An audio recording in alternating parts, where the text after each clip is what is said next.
everybody, today I am actually in Indianapolis, and more specifically I'm in Geist District, but I'm at the Geist Marina. And in this video we're going to talk about not necessarily what it's like here in Geist, but what it's like in Indianapolis and the surrounding areas in the spring. So what the spring is really like here and how it might compare to where you live right now. So stay tuned.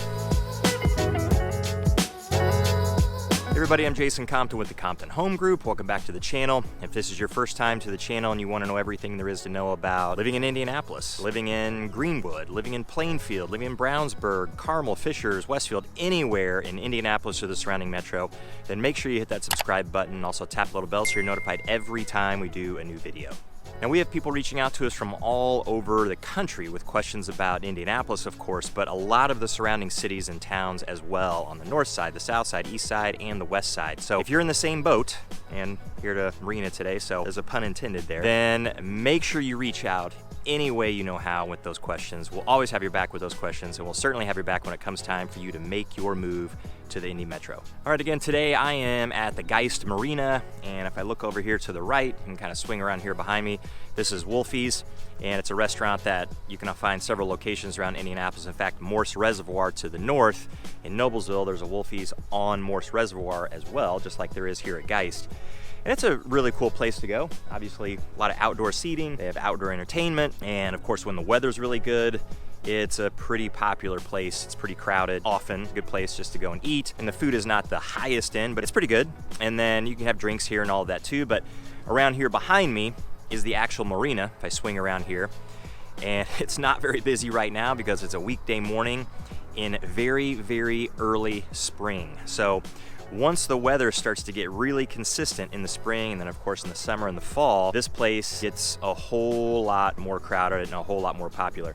You can see there are some boats out here in the marina, but for the most part, I'd say nearly 100% of the boats are covered right now. We've had a little bit of good weather over the past month to where you could probably get out on the water, but the water itself is probably still really cold from the winter. I'm not gonna jump in there, that's for sure. And then behind me back here in the parking lot, so if you were to come to the marina today and get into the parking lot and try to park, there's really no parking because there almost all the other boats that would be at any one of these little docks out here, lots and lots of pontoon boats and a few other ski boats, things like that out there too, even some jet skis and things. They are stored out there in that parking lot, and you can kind of see behind me a little bit with the blue covers. All of them are covered for the winter, so they're stored out there. And if you had a boat, you could do that here, but you could also take it somewhere else to store it too. It's just, if you're a boat person, you're gonna know what I'm talking about when you get your boat out of the water for the winter, especially if you live in a place in the Midwest like Indianapolis. Then you don't use your boat all year long, so you probably want it out of the water at least some of the year. But as I'm looking out here right now, it seems kind of barren, but I am starting to see some underbrush growth in some of the woods across the marina over there. Starting to see some little buds on the trees, and we typically do start seeing that about this time of year. Now, this video is being filmed right at the beginning of April. So, of course, we are in spring now officially. Spring usually is around March 20th, March 21st, something like that. So winter is ended officially. Equinox has passed, and here we go. We've even gone into daylight savings time a little bit before that. So the days are much longer now, meaning they aren't really longer. It's just that we push back the sunset. So it's a little later in the evening, and it starts to have that feel. So as we go through March, it can absolutely be volatile. Volatile is probably the best word to describe how the spring is in the Midwest and in Indianapolis. So we could have really nice days in March, and then as we get into April, we can absolutely have some gorgeous days. I will say yesterday was about 65 degrees and sunny, so it felt amazing. And it wasn't windy, it was just an incredible day. But the day before that, it was about 41 degrees and kind of rainy. So a truly miserable type of day. I mean, it's raw, kind of windy, wet, certainly cold.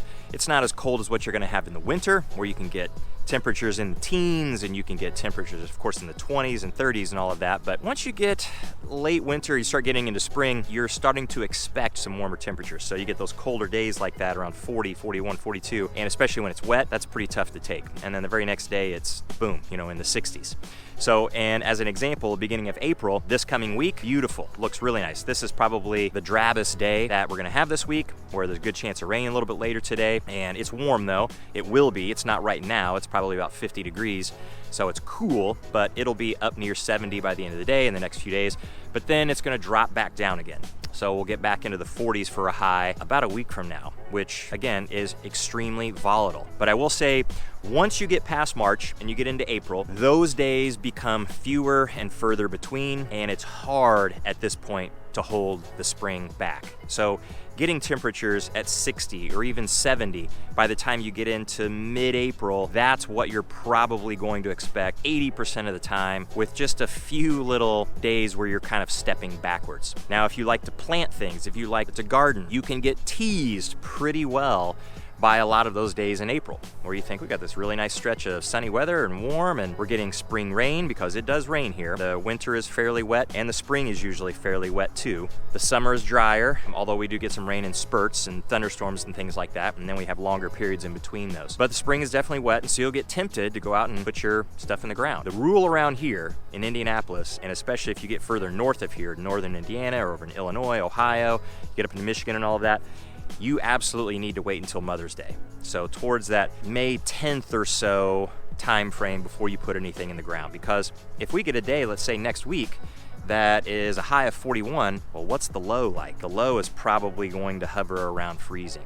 31, 32, 33 degrees, even if it's 34 degrees or so, and it's a clear night, you can have in some low-lying areas some frost. And a low-lying area could be in your garden bed, just low enough to get some frost and just take out whatever flowers or plants that you just installed. But waiting a couple more weeks, even though you're tempted to do it now, can pay off for sure. So the spring here in Indianapolis, it's not unlike a lot of other places across the Midwest.